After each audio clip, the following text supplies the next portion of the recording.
जिल्हा परिषद आणि पंचायत समितीच्या सार्वत्रिक निवडणुकीचं बिगुल वाजलं असून वेरूळ सर्कलमध्ये राजकीय वातावरण चांगलंच तापू लागलंय। राष्ट्रवादी काँग्रेस पार्टी अजित पवार गटचे अधिकृत उमेदवार जगन्नाथ त्र्यंबकराव खोसरे यांनी आपल्या प्रचाराचा वेग वाढवला असून मतदारसंघातील गावागावात त्यांना मतदारांचा मोठा पाठिंबा मिळत असल्याचे चित्र दिसून येत आहे।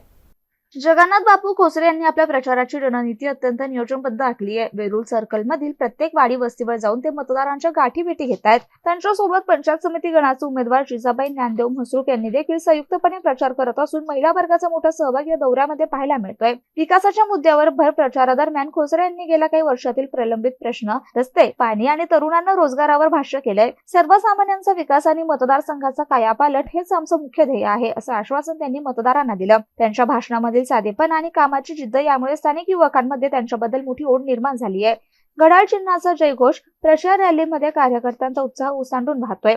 यांना घड्याळ या चिन्हासमोरील बटन दाबून प्रचंड बहुमताने विजयी करा, अशा घोषणांनी परिसर दणाणून जातोय।